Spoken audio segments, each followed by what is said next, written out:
seem to be growing on Twitch, which is great. I've only been multi-streaming to Twitch for the last couple of weeks. We sort of have a home on YouTube because they put out edited videos over there. But yeah, welcome, Twitch folks. I am slowly learning my way around the platform. And today is our usual Thursday stream where I play a game submitted to Indies Under the Knife. You can submit games to Indies Under the Knife via my website, indiegameclinic.com. I have a little form for people to fill out when they want to submit their games, and that just stops people sending their games and not knowing what's going to happen. Because sometimes people email me their games and they're kind of emailing like 10, 20, 100 creators at once. And they might not be aware that my channel is a kind of game design critique channel a lot of the time. So I don't ever want to play someone's game on a stream and rip it to shreds, and they don't know that that's what they submitted it for. So that's why if you want to submit your game, you have to go through the form on indiegameclinic.com.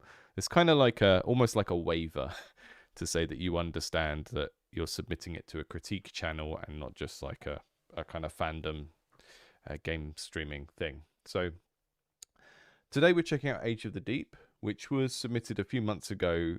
The developer is actually now part of our Discord community, I think. So this is a bit of an odd one. But I had to look at the game and it looked like a bigger game than we usually have on this stream. So I thought I'd just kind of give it its own stream today. We are doing Mermaid Fashion Loot RPG, which sounded like a fun combination of things. We've got sort of kind of single player MMO vibes, like early Witcher games, and a big old lore drop in the Steam page that I'm not going to read, but it's basically kind of a sort of post-apocalyptic fantasy setting where everything is underwater, I think. I think that's kind of what we're going for. And it just looked interesting. It looked kind of interesting from a creative direction point of view. It's kind of got this almost sort of Saturday morning kids TV vibe to it, where, you know, kind of like an older teen, family friendly, but maybe a bit dark kind of vibe. So I just thought this one looked interesting, and I thought we'd give it a bit of a longer stream today because it looks like the kind of game where you need to be going around unlocking stuff to really get a sense of what it is. So we'll take a look at it. We'll get some gut reactions to the basic stuff, like the game feel, how it feels to move around, how it feels to swim. I do historically have a bit of a, I'm not going to say phobia, but deep water stuff, do find it a bit scary. Still traumatized by the Mario 64 eel, like many of us. And I think there's just something about being underwater in video games. It's not so bad when the entire video game is underwater, but when you go underwater and you've previously been running around as Mario or Lara Croft or something, there's like an increased feeling of vulnerability from stuff being able to come at you from all angles and you can't see it all and stuff like that. So I think there's a weird psychology to underwater games. And I think it's different when a game is mostly underwater versus when a game is only underwater for a little bit. But we'll see. Maybe it's going to be scary. Maybe it's not. Pressing the any key. Where's the any key? Home, play, button options. Okay. We're going to do a new game. Kind of like this card style. We don't have any sound in the menu as far as I can tell, unless it's like really, really quiet.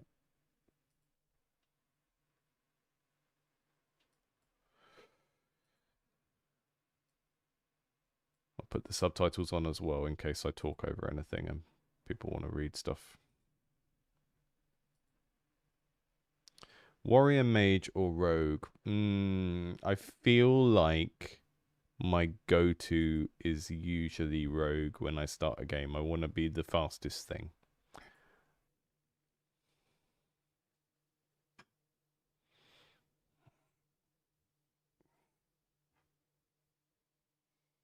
What's it called? Is it thalassophobia? Like fear of really deep bodies of water where you can't see the... Yeah, I got a bit of that. I grew up near the sea. Spent a lot of time in the sea. Still always had a problem with that.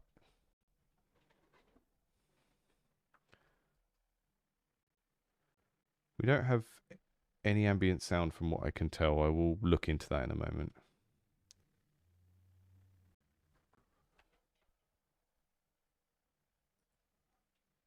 That smells really bad. I think I'd rather be elsewhere. God damn this thing to the trench and back. If just one thing could go right today. Well, we've got some interesting popping happening there. And we've got some... There we go. I'll just turn that down a little bit on the stream.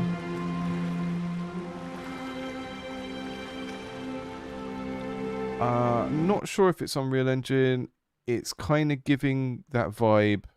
It's a reasonably optimized one if it is, because... Oh, no, we're T-posing straight off the bat. Do we not have a walk animation for when we're on land?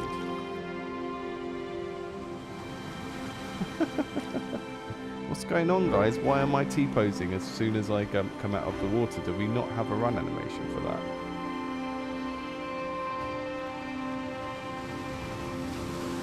What's that noise? Talk to Navdeck. Okay. Yeah, definitely Unreal. We've seen an Unreal robot already.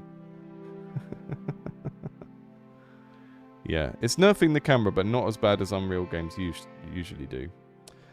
These character portraits have been a bit inconsistent so far. We had that one a minute ago that was all kind of like impressionistic painting, and then now we've got illustratory art. Hey there, hey you there, the fishy looking one. You're alive, aren't you? Go on, get up. No time to be lazing around. I'm talking to you over this nav deck unit, but I can see you from where I am. Okay, so we're not getting... do I click that to progress? What's the button to get out of this?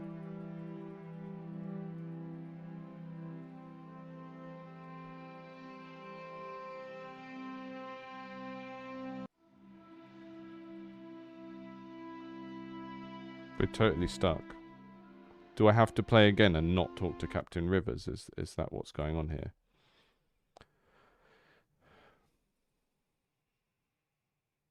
Not a great start, guys. We're getting that problem here where the game looks so polished, but we've got some really sort of basic, like, first impressions stuff.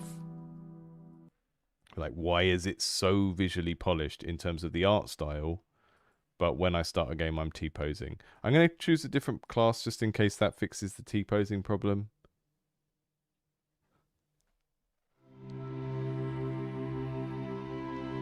This island looks like not my problem. Okay.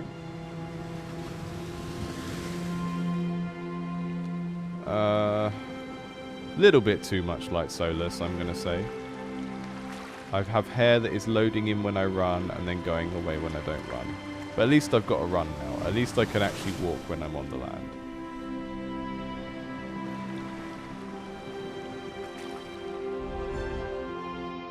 Okay, that's starting to feel good.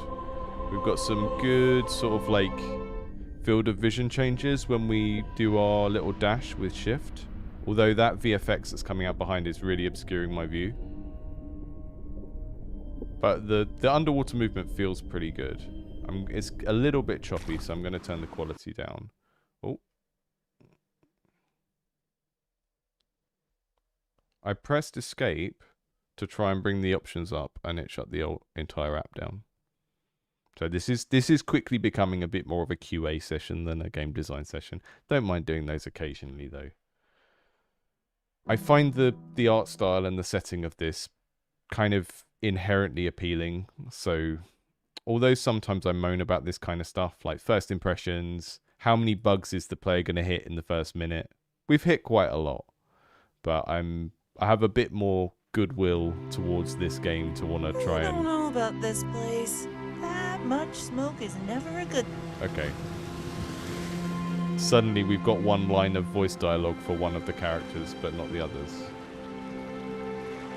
Okay, I'm going to use the gamepad now. Now we've got some interface that wasn't there before as well.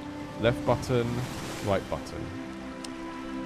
My big piece of advice for this, just off the bat, is develop one of these characters really, really well and stop trying to, like, go out in every direction Like, grey out the warrior, grey out the rogue, make this character work really well, do all the stuff, because I've just had a totally different experience going into each one. Rogue gave me a T-posing character.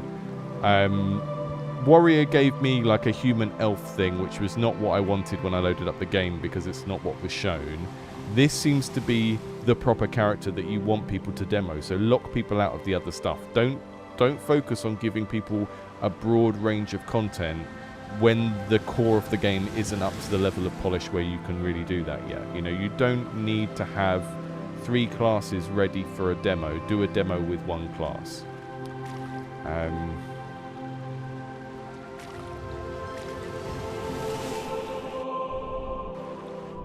Right. Yeah, the flash on the dash is way too obstructive. Look, think about what's happening there. You've got a very bright color. What does the bright color do? It draws your attention. And what's it drawing your attention to? Where you've already been, you know? I think we can have a visual distortion, like almost like, you know, like a heat haze come out the back, but not something bright that takes up the whole screen like that. But we've got some beautiful environment, like character model looks good, lovely environment and all of that, but yeah, it's strange to see that VFX contrasted with the rest of that, because when you think of it in gameplay terms, it's just like, oh, this is drawing my attention away from looking at where I'm going, which is counterproductive.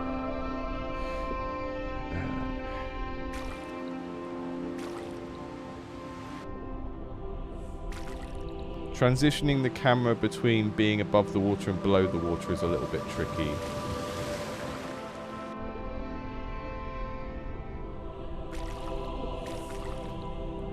I think you almost need to have like a hard transition of when you pop up, you force the camera up above, because at the moment it's completely player controlled, and when I go from being underwater to being above the water, it's like my character pops up and then I need to deliberately move the camera up here to see. I think some of that should be a bit more kind of automatically handled. What's this line? There's lots of sharks here. I think those lines are maybe currents or something, I'm not sure.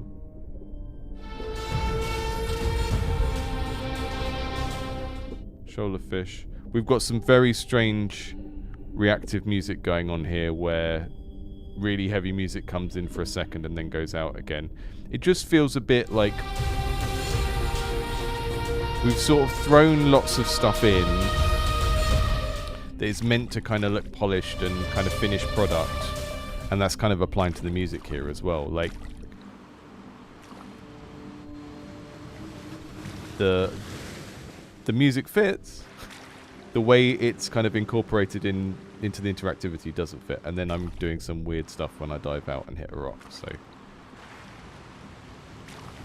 this feels like it needed to spend longer in a kind of grey box state of just catching all of these transitions from one state to another and making sure the cameras work and stuff. We've maybe rushed to get a kind of final art version of the game out. The problem with doing that is, you know, you go into it thinking you're getting a demo of a close to finished game, and there's problems here that are just like, a game with art that looks this good shouldn't have some of these problems. Like, I can dive out of the water and then do that and just get stuck. You know, that's not great.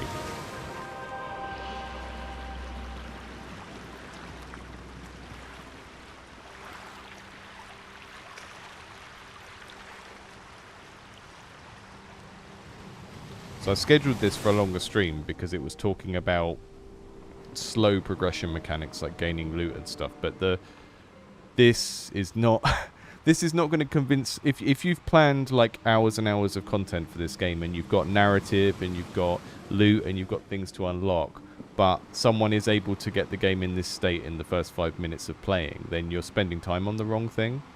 You don't need to be in a place where you're trying to make the game 3 hours long if this is someone's experience in the first 5 minutes. You need to get the kind of core interactions locked down so this doesn't happen.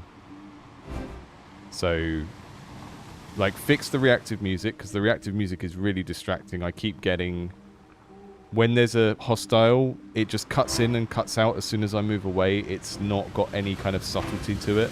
It's just kind of going, these issues with posing and stuff, I think you're just trying to do too many things and you haven't focused on getting a solid core before adding loads of extra stuff to the game, which is a common problem. You get excited about doing the stuff that is going to impress people, which is like what looks good in a video, what looks good on a Steam page, but then as soon as people touch the thing, it's you know, this seems to be reasonably well optimized compared to similar games that I look at. It's not totally killing my camera, but look, okay, we've got hostiles here, and what's going on? We've got lots of the same character model, and what do they do? You know. So what's the combat game feel? It's like, in terms of how the enemies are behaving and this providing me with any challenge or anything, it's currently not at a RuneScape level, right? And that's a problem, because you look at a game that looks like this, and when you, that creates an expectation for what moving around and fighting and stuff like that will be like, and I would not expect this to have sort of half-cooked RuneScape combat.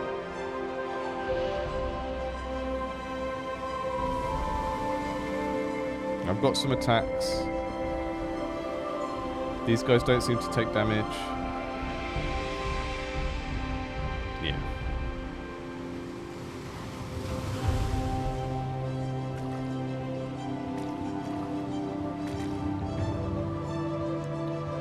So yeah, I would...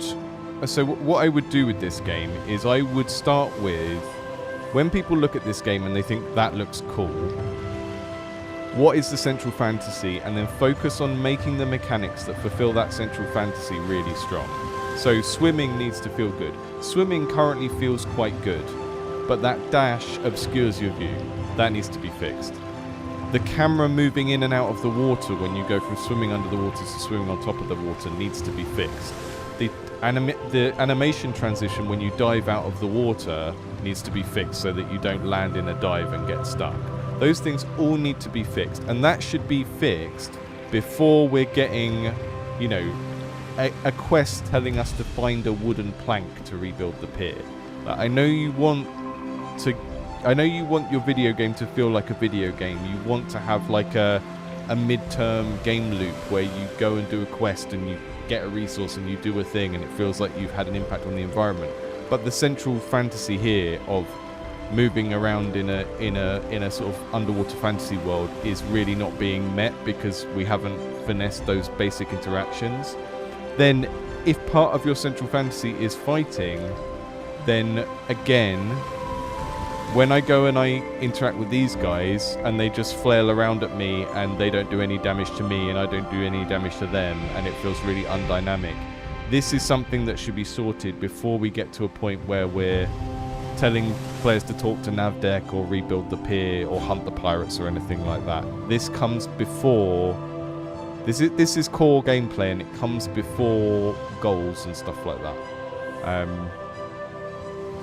That might not be how everyone tells you how to design a game. You know, they'll say, oh, your game needs to have goals, it needs to have a reward investment loop and stuff, and that's important, but in terms of your development of this, you're not going to convince anyone to play it for long enough to care about quests and investment loops if the swimming and the fighting are in this state. So I would just really, really urge you with this game to focus on those things and really intensely focus on those things and not treat them in a, oh, that will do for now kind of way, because it won't do for most players. And the problem with making a game that is this pretty, which it is very, very pretty, is it raises people's expectation of how everything else is going to feel.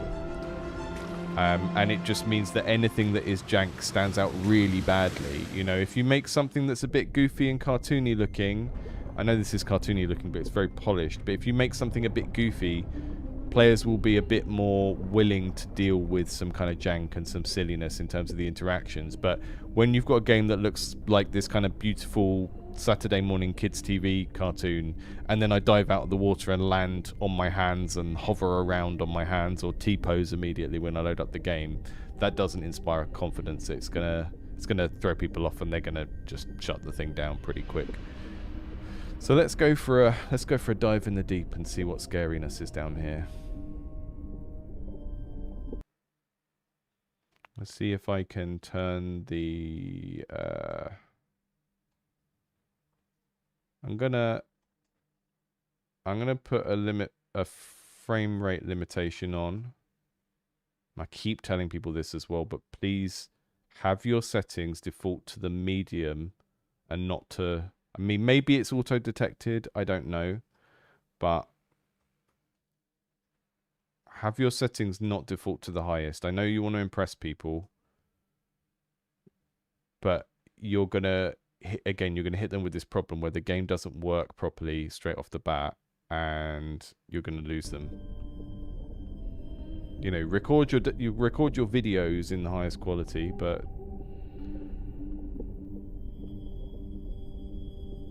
prioritize what the game feels like to play when you're giving people a demo. That means small, and again, this is like, I think this game isn't really in a state where we should be calling this a demo, because to me a demo is like a commercial sampler of something that is nearly finished. A demo, the intention of a demo is sales, right? A demo is intended to sell a game. This isn't really in a state yet where that's appropriate. It feels more like a prototype with some very like beautiful concept art thrown in. Look, we're seeing, I've swum to the back of a object, and now it's not rendering properly, so I can't see it's there anymore. Like,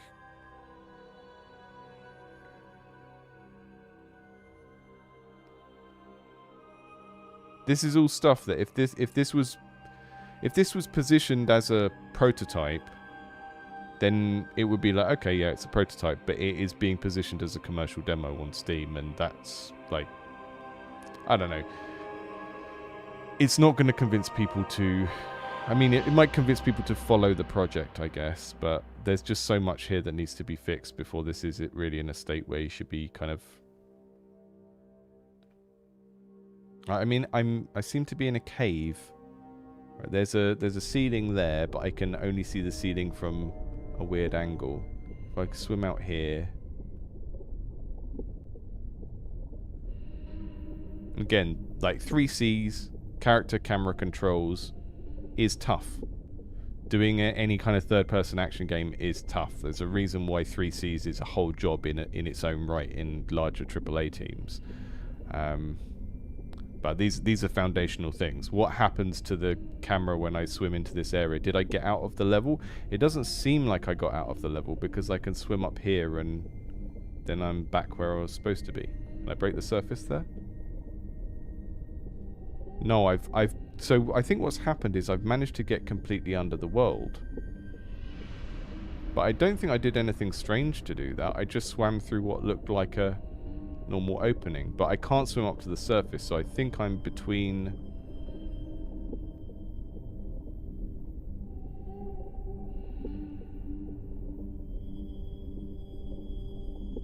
I think I'm, and there we go, there's the combat music kicking because of the sharks, but then it just fades out. It's like not a good implementation of that adaptive music.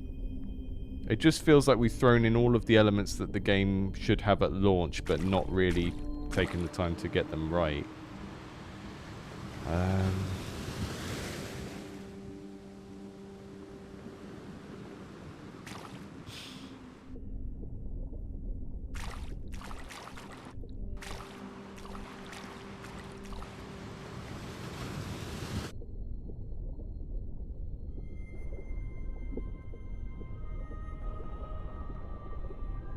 Interface looks okay. The outlining on the typography is a bit heavy-handed, but pretty much everything I can see on screen when it's not bugging out is really pretty. It's a bit drab at the moment. I don't know if we've got like a day or night cycle, but there's like no... The underwater lighting is quite limited. I'm going to dive in there. Gonna come and do some more on foot stuff. Okay, it didn't register that I was out of the water, and I pressed jump, and it did a dive instead of a landlubber jump. Okay, I'm walking now, so if I press jump, the jump always goes into a dive and gets me. That's not an edge case, you know. That's not something that I've found by doing something unusual. That is a really kind of simple thing. And again, I think this comes... All of this is stemming from... You've tried to do too much. You've tried to cram too much in. I think what you really need to do to build like a sort of polished alpha prototype of this game is... We have an island, we have some sea. They're both relatively small areas. The purpose of those areas is to test the art style of the two different areas and to test the interactions. Now, a minute ago, when I was playing as that elf-looking guy that looked a bit too much like Solus from Dragon Age, I could run around and I could jump on land perfectly fine. Now I'm her. Okay, we've got some normal land jumping now, so there's a problem with when I come out of water, it thinks I'm still trying to dive, so I come out of water and for a moment, as I'm running around and I jump, I go into a dive. If I go here and jump, it doesn't dive. I think it's like as soon as I... And again, we're getting into QA territory here rather than thinking about game design, but... Right, I go into swimming mode, and then when I come back on land again, and I jump... Okay, it's not happening now. Let's fight these guys. Their health just doesn't go down. This is, you know, this is a core part of the game. Presumably.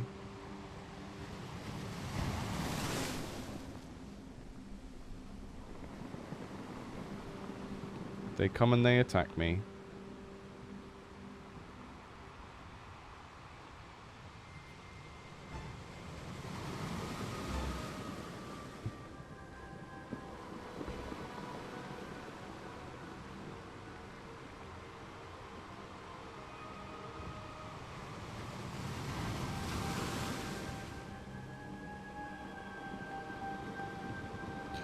So I think in a moment I'm going to do something that I don't normally do on this stream, because there's a problem with when you're getting feedback. If you're watching someone play your game and you're getting feedback, there's often a problem where you get so much in one go and you don't know what to focus on.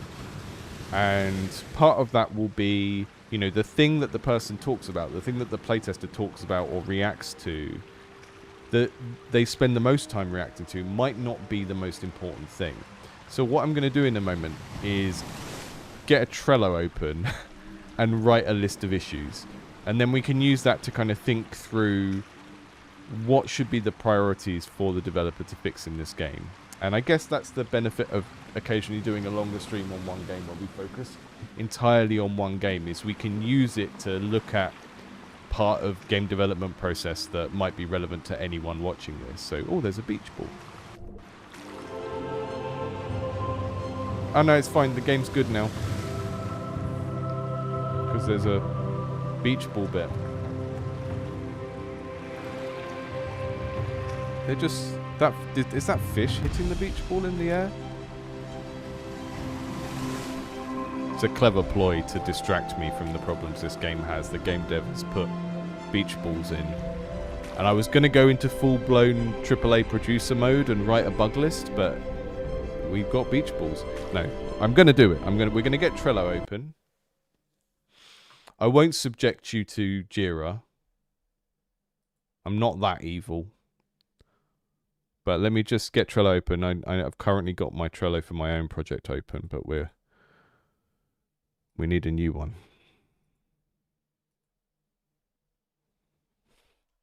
Age of the Deep issue list. So let's think of this as like a, if you're currently making games and you don't work in a very disciplined way, let's use this as a way of thinking about how you could like improve that process, particularly for like something like this game that has a big scope and is intending to do something very polished.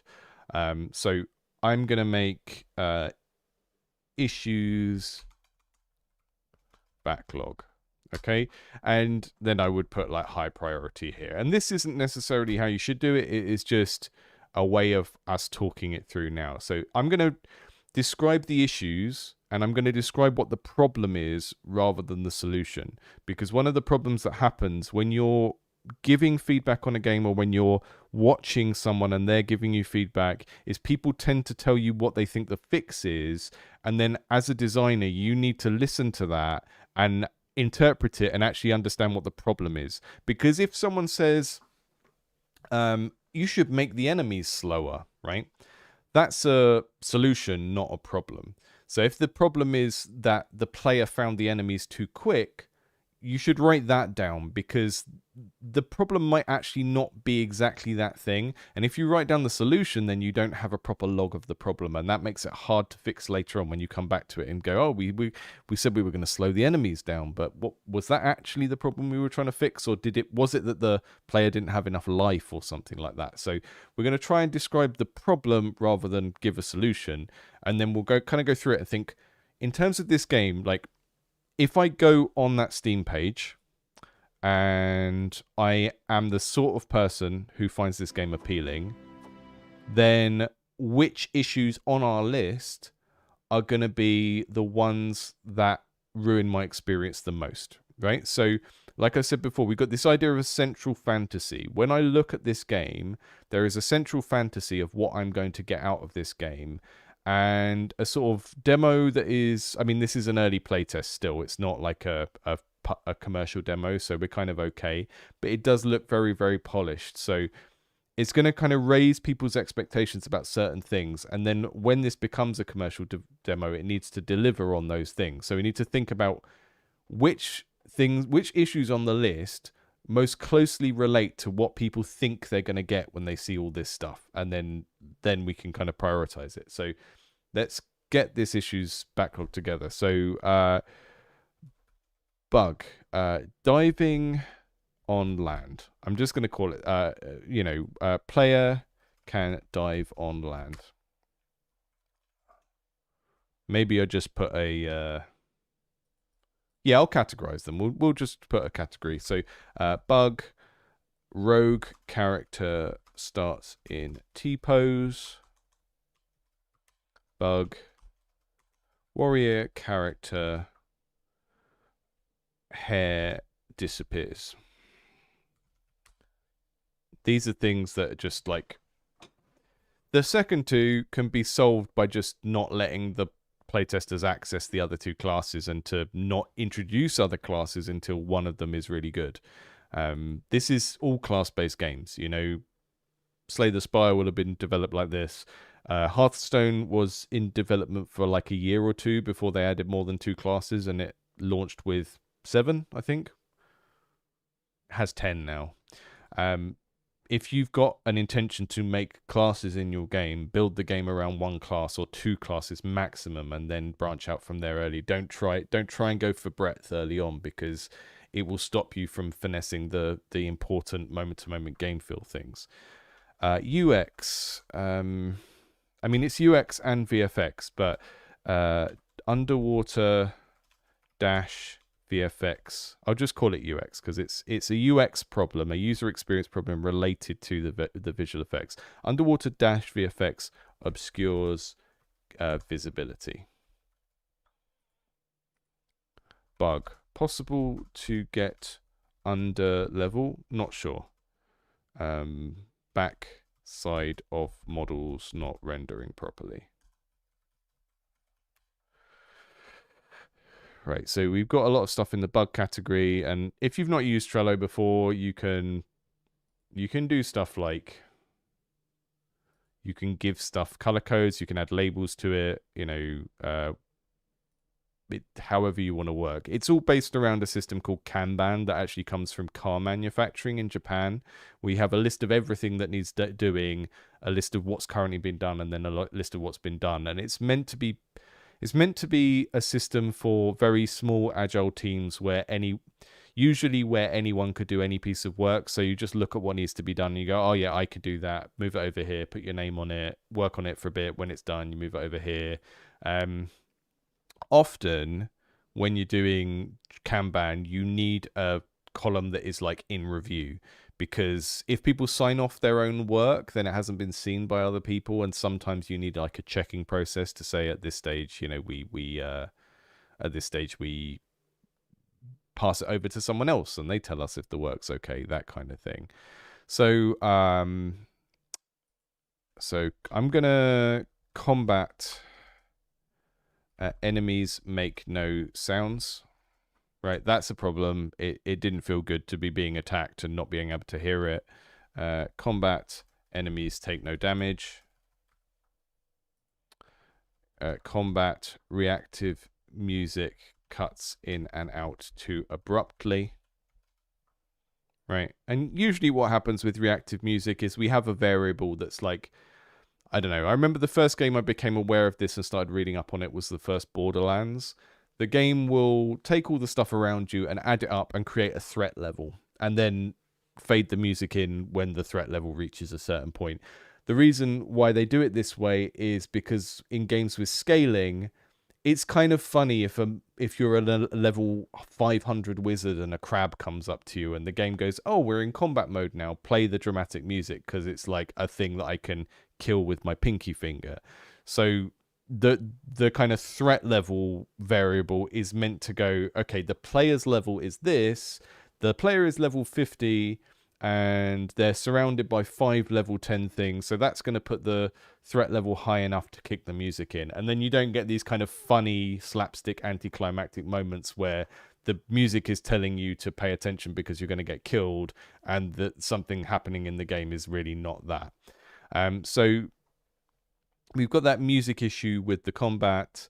The enemies made no sound, they take no damage.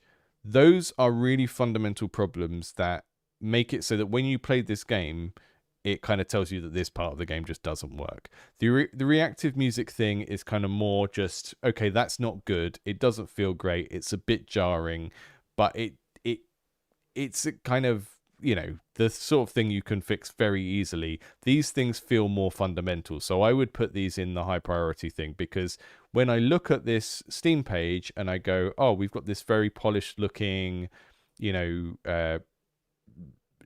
fashion looter RPG, I expect there to be some combat. We're seeing damage numbers and stuff like that. And then when I engage with that system in the demo, these things feel broken. So that would be high priority to me. The other kind of it's a UX more than a bug thing is the camera transition between underwater and above water is what's the word, disorienting, maybe disorientating, yeah, there we go. And the issue with this for me is I am used to, and I don't know where I've got this convention from in my head, but in a third-person action game, if we're swimming underwater and we come above water, the camera just naturally sort of lerps up to being in the correct place. The game doesn't expect me to manually move the camera above the water. So that is one of the things that made the swimming not feel good. And, the other stuff is like, okay, the bug where I managed to get into some weird upside down world, that's the kind of thing that the developer is going to know about and they're going to try and fix before launch, like without, it's very easy to see that as a bug, right? Whereas stuff like the camera is the sort of stuff that I would expect to be pointing out on a stream like this, where the developer might not be aware of it because they've just played it too much. So the dash VFX hiding the game and making it hard to see, that needs fixing. It kind of ruins the experience of swimming underwater a little bit. And the camera transition between underwater and above water is a subtle thing, but it is probably an expectation of most people when they play a third-person action game that will happen. So that needs fixing as well. So some of these things, like the rogue character starting in a T-pose, that is really just a product of the game is currently too broad. It's trying to do too much stuff. And what we really need there is for this playtest to just be focused on one class, one small area of the game. We don't even need quests or anything like that until some of these elements are a bit more polished and the game feel on them is better. It just feels like we've gone too broad too early on with some of this stuff. You know? Which is a shame, because the game is promising. It's a promising premise.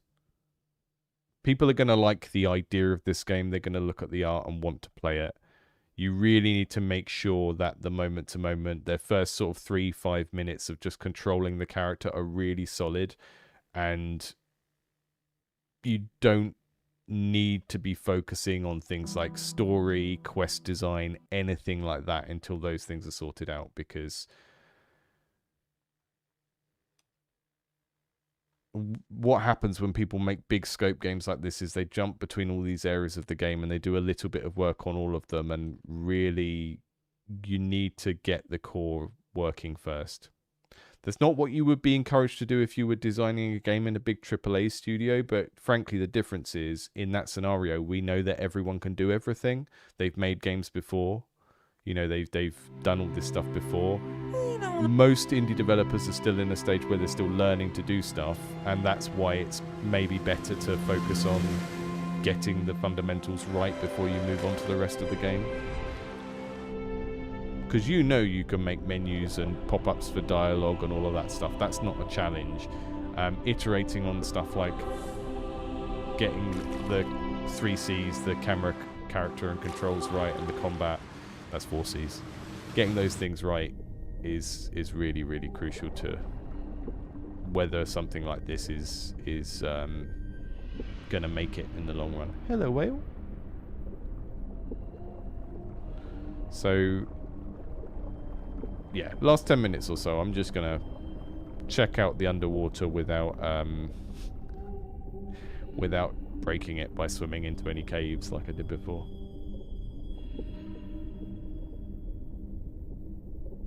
Hello, whale.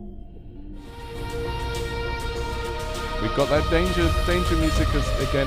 What I'm gonna do to stop that happening is just turn the music off, because that reactive music implementation is not good. It's a good music choice. I think the music, everything about the creative direction of this game is solid. Like, that is the right music you would expect to hear in the combat of this game, but the way it cuts in and out, the implementation is not great. Is this a current I can swim along? Does it speed me up or something? Oh. Yeah, the UI is looking pretty good.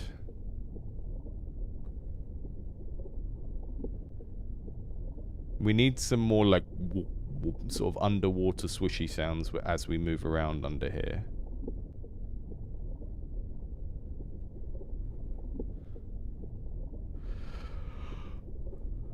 Hi Lily, hi Neoman, hi folks in the stream, in the chat even. This is like a weekly stream where I give feedback on someone's game they're still working on.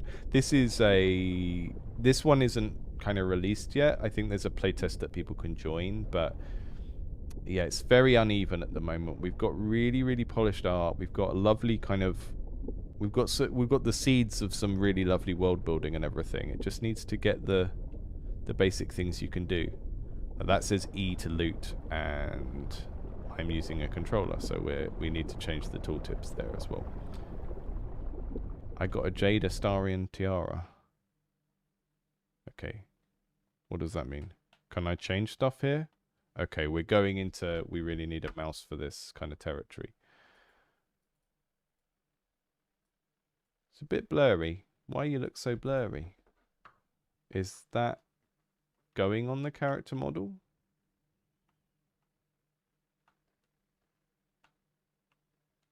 Okay, so it's not visible when I wear it, which is not great. Again, think of like the core promise of the game, that it's a fashion loot game.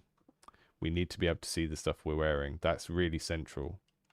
So we don't need quests, we don't need anything else until we've got these things in place. Think of like the main appeal of your game and really focus the next few sprints of development on making sure that everything you do is to get that work right. What do I press to loot if I'm using the gamepad? Really uneven kind of controller implementation so far as well.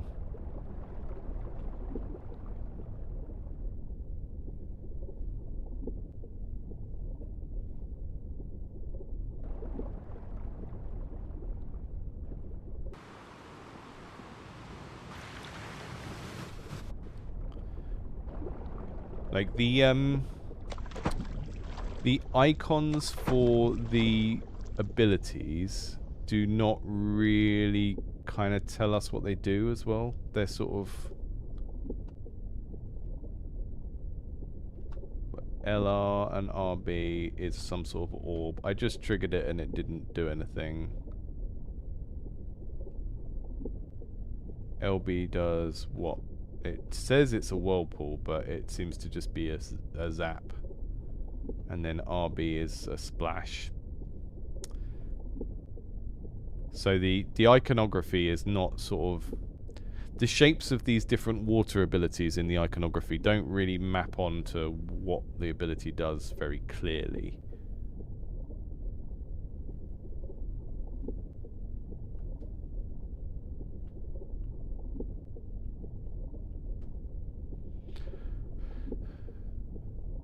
I mean, my temptation with this, if this was my game, I would be tempted to make it so that you just can't go on land. It would cut the scope of the game down so much and then allow you to focus on the stuff that's cool about being a mermaid rather than keeping it really open and being like, it's a fantasy world where there are mermaids and also you can be a human and also blah blah blah. Because the things that the game is struggling with are things like transition between the two states. Like that weird diving T-pose thing that happened. You know, fighting on land doesn't have enough kind of juice to it yet.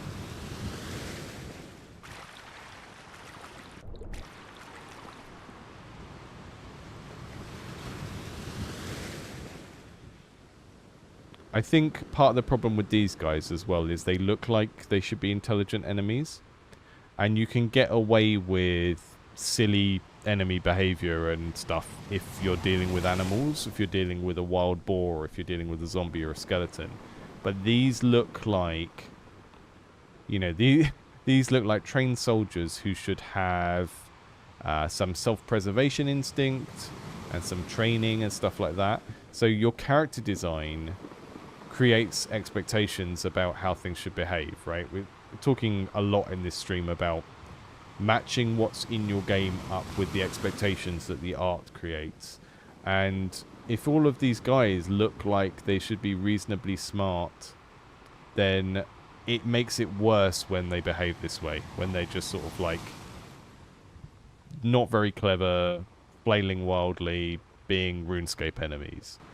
And there are ways around that. You have enemies that aren't intelligent looking people, I guess. And also you do the kind of classic enemy design thing of having sort of faceless humans, like the Putty Patrol in Power Rangers, like the Foot Soldiers in Teenage Mutant Ninja Turtles. They're kind of designed to not look like individuals. At the moment, these characters, you can see their hair and you can see their faces and you can see that it's like mostly the same person. And they just feel like really unintelligent clones of an actual person. You put them in kind of armor and you make them look like sort of faceless henchmen, then that kind of justifies them behaving in a slightly dumb way as well. But at the moment, they're just pretty kind of dumb and it sticks out. So again, think about what you're doing with the art and the character design and all of that kind of stuff that players can see, and how that sets up expectations for how things should behave when you interact with them. Because it's okay for a shark to be stupid. Probably not okay for sort of Temu Solas over here to be stupid. Yeah, Stormtroopers is the other example, right? We've got lots of loot on the floor. Hi Sean, hi Seamus. Hi, Emily. I don't want to talk to Captain Rivers because she broke it last time I talked to her. Oh, she's gone now. Reached the first waypoint. See, the thing with this game is I don't feel very inspired to just sort of follow the quest and try and do the stuff the game is telling me to do because of everything we've kind of been through and discussed today. I want to, when I playtest a game, I usually want to just play with it rather than do what it wants me to do.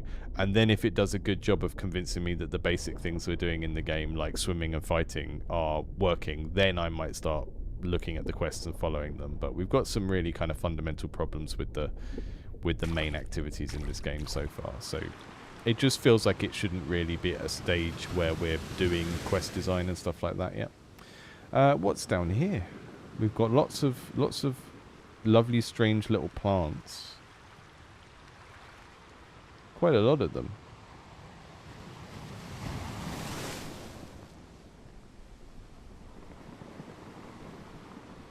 What's up there? Why is that up there? Why is it flying in the sky?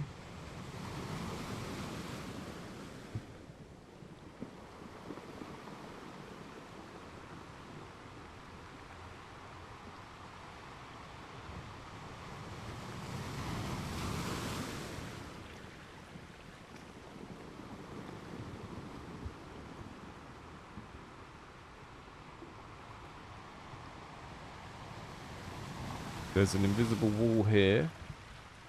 But I can't go further right than here. There's an invisible wall. I don't know why. There's lots of people sitting on the floor with questions. Like, I get that this is still kind of a private playtest. It's not going to be in a great state because of that. But there's just a lot of placeholder content here where it doesn't feel like it's testing something. It feels like it's just put in because you've assumed that a game of this sort needs all of these things.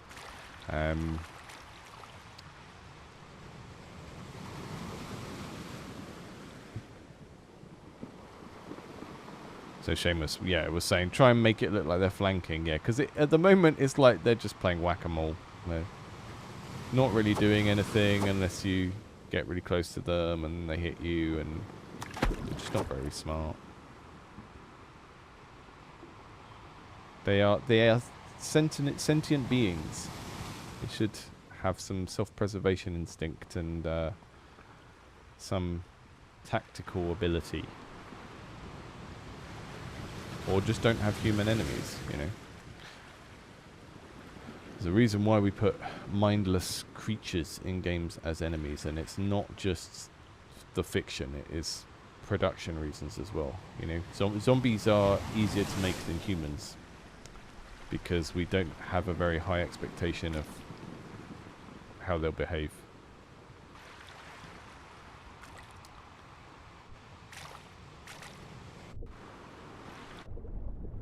We do get a lovely sort of filter, sound filter when we go underwater. But I do think whether the camera is above water or below water should be dictated by where the player character is rather than sort of something you manually... Like being able to swim underwater and then clip the camera out of the water feels a bit strange. Because then what's happening is the audio filtering that happens to make it feel like I'm underwater here is dependent on the position of the camera rather than the character. So now I'm not the character, right? Because I'm hearing underwater sound filters, but if I do this, my character is underwater and I'm seeing above water and I'm hearing above water. So I would lock the camera and the audio processing to underwater if the player is underwater and above water if the player is above water. I don't know. Feels a bit weird to... It makes transitions between being under the water and being above the water feel a bit strange. I don't know. Other people might have a different opinion on that, but I feel like every game I've played that has swimming kind of allows you to, well, sort of, the game controls the camera a little bit more in regards to whether you're above or below the waterline. It's a shipwreck.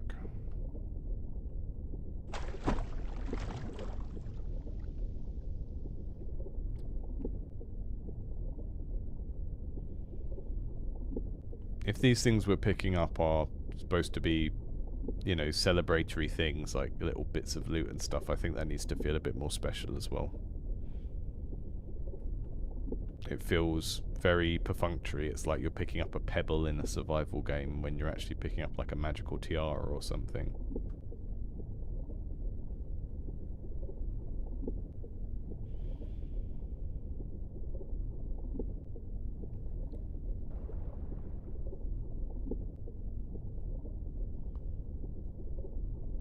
What's this? Excuse me? Who are you? What's this big wooden structure doing underwater? It doesn't look like... Looks like a land structure. Hello? You hate sand. Okay. I'll zap you. The talk button is also mapped onto an attack button, so it's very easy to accidentally zap someone when you swim away from them. Yeah, I don't think you've really kind of thought through how you're going to contain the player in particular areas here. We've just got an edge, and then it's just infinite water, and that's, I think, how I got under the level before. It didn't look like I was going anywhere I shouldn't go, and I just ended up under the level.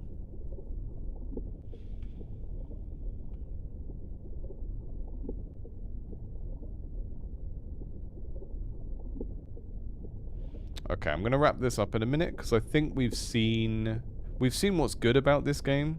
And like, the art is absolutely gorgeous, but there's just so much interaction design that needs a little bit more thought before it gets played by too many people, because it's just going to throw people off in the first couple of minutes, some of this stuff.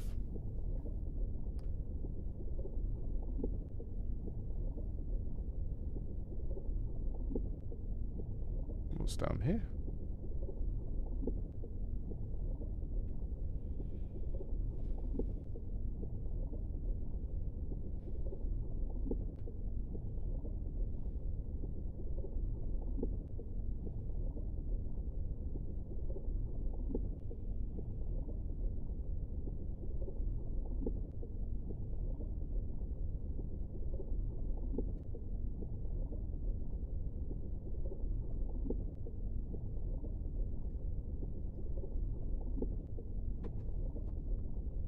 That sparkly trail is really, really obstructive.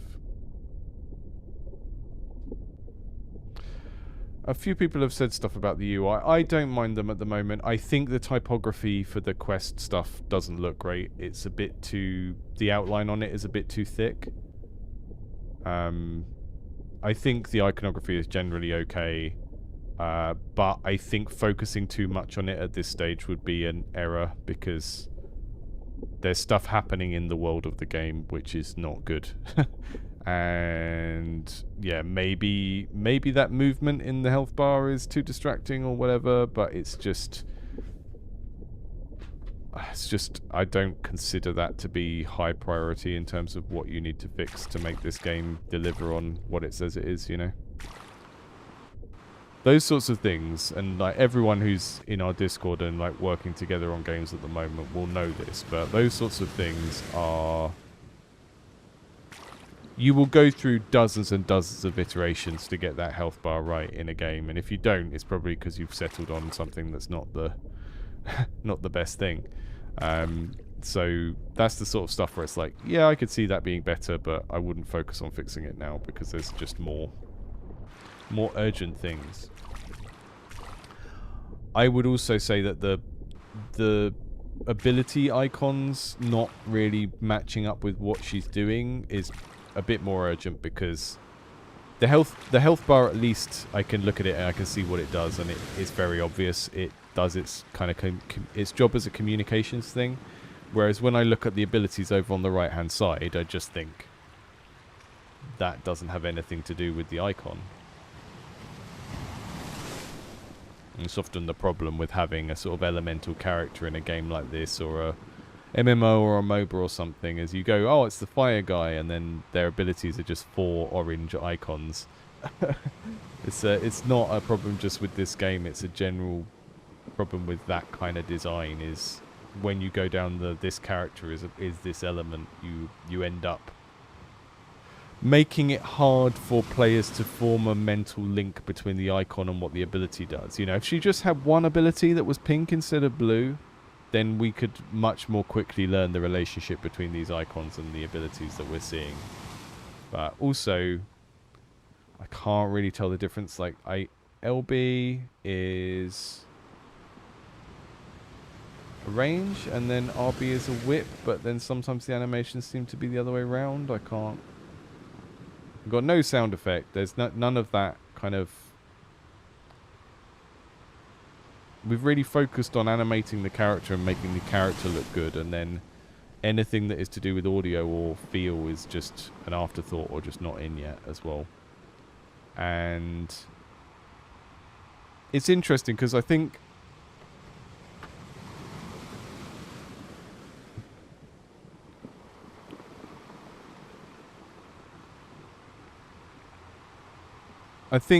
this is a thing about when you're preparing a game for a playtest, you want to limit the amount of things that you know are not done or working right. Because if you give players a playtest build and there are like 10 issues in it that you know about, like there's not a sound effect on this, or this is broken, or this isn't there yet, you're going to be wasting your playtesters because they're just going to point out the things that you already know are a problem, right? So if you limit your playtest to being a little bit smaller in scope, a little bit more polished, lock out some of the content that doesn't work yet, and then focus on making sure that there's nothing obvious that they could complain about. So for example, having sound effects on everything that should have a sound effect on is an example of that kind of practice. Because if you don't do that, then when you give a game to playtesters, they're just going to tell you things you already know. They're just going to tell you, oh, the attacks don't have sound effects, and you'll go, well, yeah, I know that. I didn't put a sound effect there. I know there's no sound effect, and there should be a sound effect. But then you're going to waste the playtesting, because the playtesters are going to focus on issues that you already know about, because you let them play a build that had those issues. So playtesting builds should be quite small, and we're not talking about demos, we're not talking about commercial demos here, we're talking about, you know, research and development playtesting, where you're getting people to play the game so they can tell you what could be better about the game. All of these little things that you as a developer know are problems, letting the playtesters see those and interact with those is not providing you with the data that you need from those playtesters, because they're just going to spend all of their time telling you that, oh, that looks like a placeholder, oh, that doesn't have a sound effect, and you know all this because that's the state you gave it to them in. I guess in that case you can at least see which things that bothered them the most, but you kind of know which things are going to bother them because you've left so much stuff in that shouldn't be in, or you know, there are absences like the lack of sound or those kind of things. It's kind of wasting your playtesters a bit because they're going to focus on the stuff you already know about.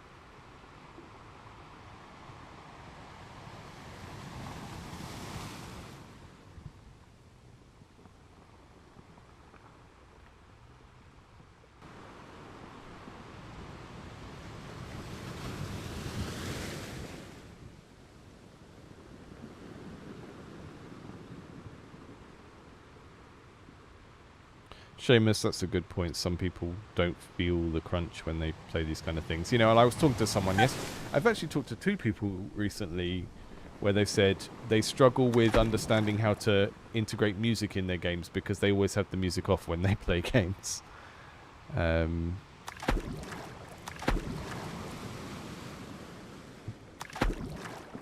So Sean, yeah, you're right. This playtest doesn't feel like it has a goal.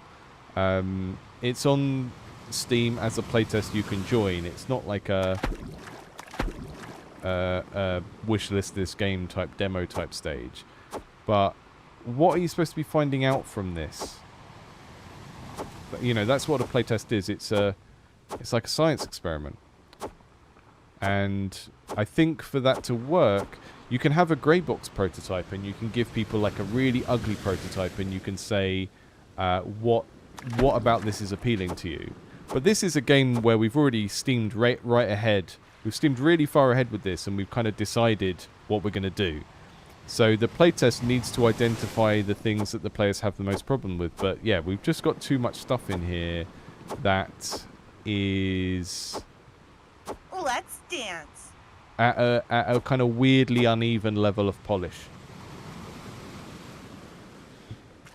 I can see the characters, I can see what you're going through with the world building. We've got blue merladies under the sea, and we've got elves on the land. And these all look like close to finished art assets, but we don't have combat sound effects, we don't have smart enemy AI during combat, and it's just like, what are you testing? Because, like I said, you're just going to be testing the player's recognition of things that you know are wrong with the game already. That's not what you should do with the playtest.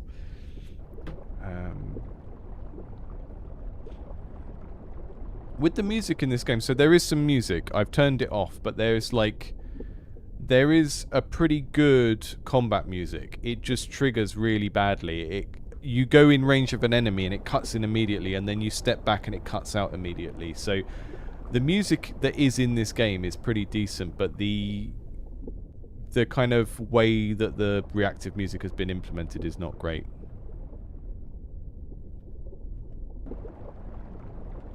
Yeah, temperature check. That makes sense. But I don't know. It's like, I think you can show people the art of this and understand whether or not it's appealing. And this is very, very appealing world building and art direction and stuff. I think the only, outside of bugs, the only visual problem I have with it is when it gets dark, there's not really much ambient light. And we've got like bioluminescent stuff under the sea, but it doesn't really cast enough of a light to see what you're doing. If you think of like those glowing fungi that you get in Skyrim, they really do light up the dungeon they're in, and the under the sea lights in this don't really do that as much. So yeah, I think if the purpose of this playtest is to kind of find out what to do next, it's just like, fix the stuff you know. You fix the stuff that you already know isn't really working, you know.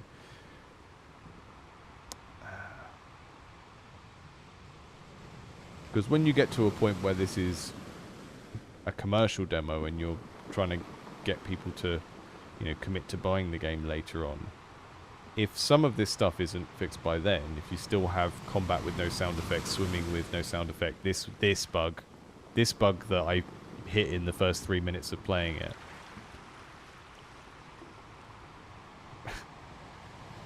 people are going, no. The game that serves this central purpose, the game that serves this central fantasy better is me loading up Warcraft and making a Naga, rather than doing this. But yeah, that's a really good point, Sean. Like, your playtest needs to have a goal. And the goal will be somewhat open-ended because you don't know what you don't know. But the more problems you leave in your playtest that you already know about, the more feedback you're going to get that's not particularly helpful, because it's just pointing out what you already know. I'm gonna end the stream now because I feel like we're going around in circles a little bit and kind of repeating ourselves. But I am quite hopeful for this project. I think it's really beautiful. I think the premise is appealing. We didn't get any real men show up in the chat today and go, why are you playing a girls game, which I thought was going to happen. But I think there's something really nice about the just general art style and everything of this. But I think as a studio or developer, I can't remember if this is a single person or a few people working together, just be a bit more targeted in what your playtests are intended to do. And playtests are not just early marketing where you show people something and, like Sean in the chat said, you know, sort of heat test it and go, do you think this is cool?